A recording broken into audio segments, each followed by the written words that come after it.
In the name of Allah Almighty, the most beneficent and the most merciful, it is lecture number 9, and today we will discuss the Romantic age. We will get to know that what age is called as Romantic age, what are different characteristics, and why it is called as Romantic age in the history of English literature. That is our topic of discussion. And here we have lecture outline in which first of all I would like to discuss the introduction of Romantic age. In that I'll introduce that which period is called as Romantic period. Next, Wordsworth's theory of poetic imagination, because it was because of his theory that this Romantic age came to be known as this age. Then there is Romantic movement and generations of poets. There are two generations of Romantic poets. We will be discussing those as well. The literary genres in which literature was produced, we will discuss that. Then there are characteristics of Romantic age, comparison of Romantic age with classical age, and at the end there is conclusion. Alright, starting with introduction. The Romantic period is the most fruitful period in the history of English literature. The revolt against the classical school, which had been started by writers like Charlton, Collins, Gray, Burne, Cowper, etc., reached its climax during this period. So it is one of the fruitful period, because what happened at that time, there was classical school of thought, which because before Romantics we have studied before Romantic age we have studied the 18th century literature, in which we have discussed neoclassicals, means those who had got inspiration from the classics, poets and writers. And this movement was the Romantic movement, particularly it was against that classical school of literature, which means that it was free from all the bindings of following the meter, rhythm, rhyme, even the subjects, the themes. They were free to choose any kind of subject and any kind of theme in their writings, the poets and the writers as well. So this movement, the Romantic period was the Romantic period appeared firstly in the form of a movement that was against the classical school. And who were the writers who started this movement were Charlton, Collins, Gray, Burne, Cowper, and it reached its climate during this period. Some of the greatest and most popular English poets like Wordsworth, Coleridge, Byron, Shelley and Keats belong to this period. And the duration of this period starts from 1798 with the publication of lyrical ballads by Wordsworth and Coleridge. So this period, it is a short period, but it has produced such masterpieces in literature that which are read even today. And this Romantic period continued till 1830s with the arrival of Queen Victoria on the throne. But more strictly, it is said that Romantic period ended with the death of John Keats in 1820. So it was a short period of time in the history of literature, but it had produced such big heads like Wordsworth, Coleridge, Byron, Shelley and Keats. Okay, when we talk about Romantic age, we got to know the theory that was behind, the thought that was behind this age. That was Wordsworth's theory of poetic imagination. So we would like to understand this theory before going into the detail. And what is poetic and what is imagination? Poetic definitely related to the poems. Imagination, because majority of the poems of Wordsworth and even other Romantics, they were based on the imagination. Themes were based on imagination, because in imagination you can talk about anything, and that was the freedom that these Romantics have. In the longer preface to the second edition of the Lyrical Ballads. Lyrical Ballads was a collection of poems which was published by Coleridge and Wordsworth. You can say it was a joint publication. Okay, where Wordsworth explains his theories of poetic imagination, he again returns to the problem of the proper language of poetry. So, because classics used to talk about the use of such poetry which is proper, which follow the rules, which follow the schemes, and this poetry used in the Roman age was free from all such restrictions, and according to them, the way people feel, they should exhibit it, they should communicate it to the other people the way they feel. So the language too of these men, that is those in humble and rustic life, has been adapted. So before that, what the classics used to do, they used to tell the stories of the legends, of the kings, of the priests, of the elderly, the honored people of the society, belonging to the higher strata. But these romantics basically introduced that even the villagers, even the people belonging to the village life, they should also be the topic of discussion. They should also be brought into the circle of the literature, that they should be discussed. So what they did, and this the language of these men, like the men belonging to the rustic life, has been adapted because from their intercourse, being less under the influence of social vanity. Vanity means to show off. They were not involved in showing off anything, so that they were pure, they were original. They convey their feelings and emotions. Notions means ideas in simple, unelaborated. Unelaborated means without any explanation, just simple things, unelaborated expressions. So he was of the view that the language, the voice, the ideas, the feelings and emotions of even the villagers should also be considered worthy of discussion. And what he used to say, Wordsworth chose the language of the common people. That is the most important, because it is the Romantic age has the foundations which are based on the theory of Wordsworth as well.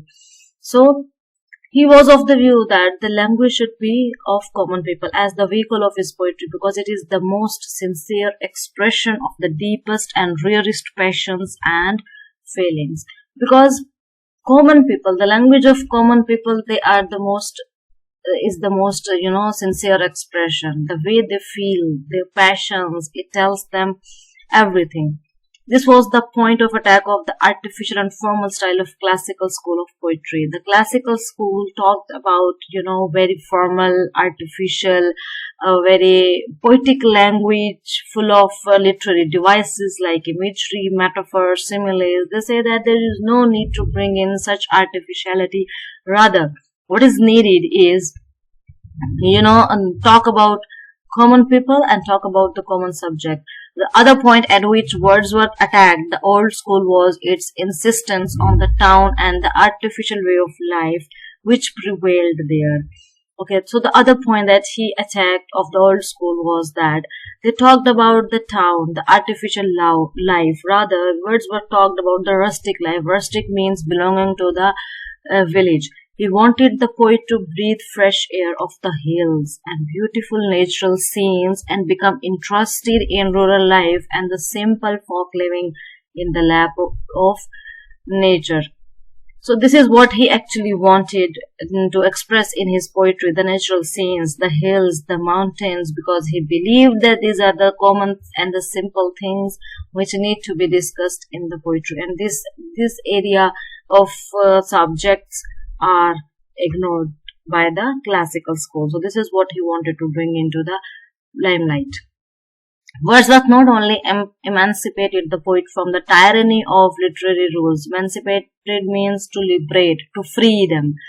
Wordsworth freed the poet from the tyranny of literary rules because they had to follow the rules of the classical age. So Wordsworth freed them from such rules and enabled them to use any kind of meter, any kind of verse length, any kind of language in the expression, in the poetry. So everything was allowed. Okay, which circumscribed his freedom of expression. Circumscribed means to move around. Okay. Not move around. Circumscribed means restricted, because this language has restricted his freedom of expression, but he also opened up before him vast regions of experience. But he also, which in the 18th century has been closed to him, because in 18th century such freedom of literary rules were not there, but Wordsworth introduced it to the poetry. His revolt against the classical school was in was in keeping with the political and social revolutions of the time, as the French Revolution and the American War of Independence, which broke away with the tyranny of social and political domination, and which proclaimed the liberty of the individual or nation to be the master of its own destiny.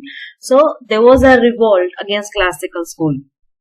And at that time, when the romantic age was flourishing, you can say it was raising its head.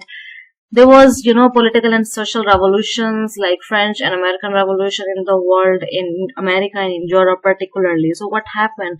As the French and the Americans have got independence from the tyranny of social and political domination, Wordsworth also liberated poets from the tyranny and from the restrictions of the literary rules as followed by classical school.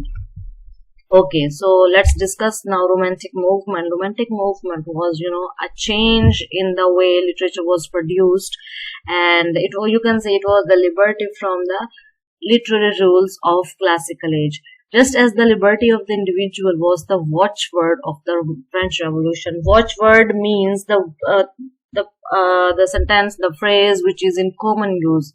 So liberty was one of the motives, or you can say slogan of French Revolution. Similarly, the same liberty was the slogan of many writers. Liberty of a nation from foreign domination was the watchword of American War of Independence. So Americans wanted the liberation from other dominations, the domination of the foreign countries. In the same manner, liberty of the poet from the tyranny of the literary rules and conventions. Conventions means already in use, traditions, was the watchword of the new literary movement, which we call by the name of Romantic movement. This new movement had a watchword, and this was the liberation from the literary rules. So they did not want to follow the literary rules. That is why they started Romantic movement. Okay, from where they got inspiration, the poets of the Romantic period therefore always looked back to the Elizabethan masters, Shakespeare, Spenser, and other, and got inspiration from them. So their sources of inspiration were the Elizabethan masters like Shakespeare and Spenser. Okay, spearheads of the Romantic movement. Spearhead mean the leaders, the one who leads and who lead the Romantic movement. So we will discuss about that. Wordsworth's naturalism and Coleridge's supernaturalism thus became the two important spearheads of the Romantic movement. Wordsworth naturalism means Wordsworth used to talk about the nature, the natural themes, natural symbols, and he used to discuss nature as a subject.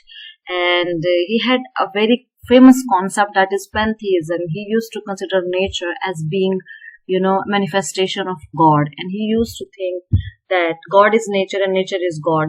In every natural thing you find the reflection of God. That is why he used to call it as it was Wordsworth's naturalism. When we talk about Coleridge, supernaturalism, super means above nature. Above nature means something which is not normal and which is not a part of this, nature, and it is something above nature. For example, the spirits means the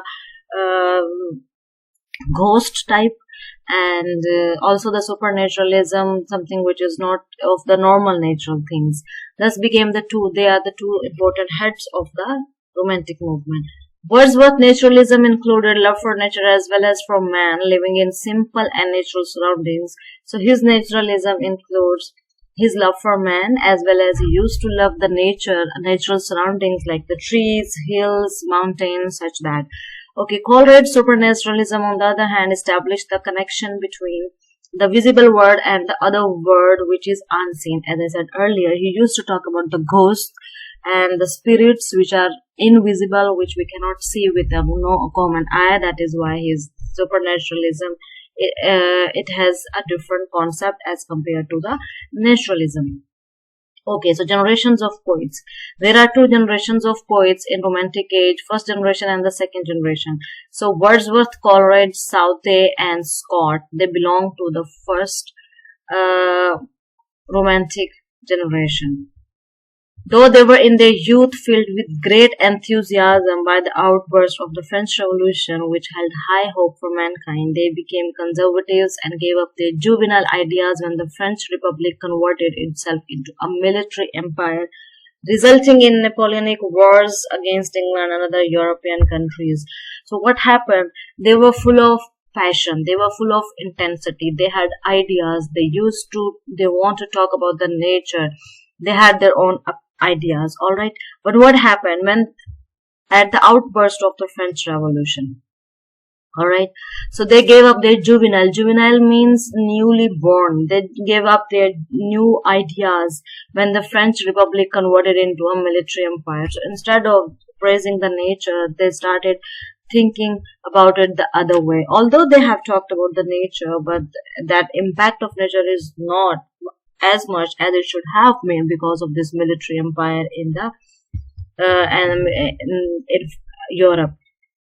The second generation of romantic writers like Byron, Shelley, Keats, Leigh Hunt, Hazlitt, and others who came to the forefront after the defeat of Napoleon at Waterloo in 1815 revolted from the reactionary spirit which was prevailing at that time in England against the ideals of French Revolution.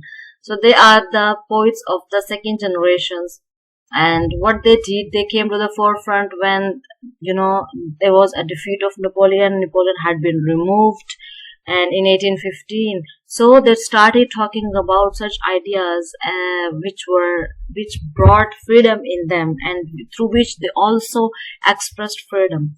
Okay, so because their ideas were against the ideals of French Revolution, the result was that the second generation came in conflict with the social environment with which their predecessors were in moral harmony.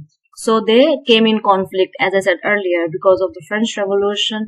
They did not talk about their own ideas, the poets of first generation. While the second generation, they went in conflict with the social environment, and they are not, in harmony with their predecessors, and they brought the different ideas. Okay, literary genres in which literature was produced are poetry, prose, and novel. Okay, but basically the poets of the two generations of Romanticism shared the same literary beliefs and ideas. They were all innovators in the forms as well as in the substance of the poetry. The one thing, along with other things, that is common among the poets of these two generations of Romantic age is that they had the literary beliefs and the ideals. And by beliefs and ideals, we means the way they used to communicate the ideas. They were the innovators. All of them had, came up with their own forms. They had produced new things in the literature. All right. The prose writers of the Romantic Revival also broke with their immediate predecessors and discarded the shorter and lighter style of the 18th century. So what happened? The prose writers of the 18th century, they used to they had a shorter and lighter style in prose. So they reverted to the ponderous, flowery, and poetical prose of the Renaissance and of Sir Thomas Browne, as we find in the works of Lamb and De Quincey. Charles Lamb and Thomas De Quincey, they are the prose writers of this age, and they used the prose style of Renaissance prose writers like Sir Thomas Browne. All right. Sir Walter Scott regaled the entertainers by his historical romances. Regaled means entertain. Romances is a term used for the novels. Before the coinage of this term novel, it was the romance which was considered and it was known by the people. Jane Austen, however, presents a marked contrast to these extravagant stories by her enduring work, in which we find charming descriptions of everyday life, as in the poetry of Wordsworth. So Jane Austen, the author of The Pride and Prejudice, is one of the most important prose writers, novelist of this age, and she had such a description of everyday life as we find in the poetry of Wordsworth. Okay, here we have the characteristics of Romantic age. There is glorification of nature as shown in the Wordsworth, in the poetry of Wordsworth and Coleridge. Awareness and acceptance of emotions. Yeah, these emotions are there in the poetry of Wordsworth. Celebration of artistic creativity and imagination. Imagination is there in the poetry of Keats. emphasis on aesthetic beauty. Again, Keats talk about this aesthetic beauty. Yes, and Shelley also talk about his theme of solitude. Solitude means theme of loneliness. That is also found in the poetry of Keats. Alright, focus on exorcism and history. Exorcism means something strange, and we find it in the poem Ozymandias by P.B. Shelley. Spiritual and supernatural elements are found in the poetry of Coleridge. Vivid sensory descriptions they are found in the poetry of Wordsworth, Keats, and Coleridge as well. Use of personification we find it various places. Focus on self and autobiography. The Prelude, that is by William Wordsworth, it shows the life of Wordsworth. As comparison of romantic age with classical age. Although I have talked about this comparison in the beginning of this lecture, but just for the sake of revision, whereas the classical age was the age of prose, the romantic age was the age of poetry. So it means in classical age, prose was at peak, while in romantic age, poetry was the genre which flourished and which became very popular. Even today, we know this romantic age with the reference of poetry, which was the proper medium for the expression of emotions and imaginative sensibility of the artist. So it was the proper medium through which we find the expressions of emotion. Okay, so the essence of romanticism was that literature must reflect all that is spontaneous and unaffected in nature and in man, and be free to follow its fancy in its own way. Fancy means imagination. So the essence of romanticism was that what is spontaneous? Spontaneous means what happens in a natural way. It should be considered, and it is unaffected in nature and in man, and one should be free to follow its imagination in its own way. That was the essence of romanticism. While if we talk about the classicism, no such things were there. Like, people did not use the imagination, rather they used such themes, subjects, and even the symbols which belong to the real life. I would like to conclude this lecture by saying that the romantic spirit can be defined as an accentuated predominance of emotional life, like highly prominent of emotional life. And romantic literature was fed by intense emotion coupled with the intense desire to display that emotion through appropriate imagery. Imagery is a figurative device in which the thing you use images. Images means you feel that same thing is happening in front of you. So there was, supremacy of dominance of emotions in romantic age, and those emotions were also translated by people in the form of imagery. Thus, romantic literature is a genuinely creative literature calling into play the highest creative faculty of man. So, it is something related to the creativity. The things that were all the themes, subjects, they were created by human mind, particularly the poets and the writers. Alright, that's all for today.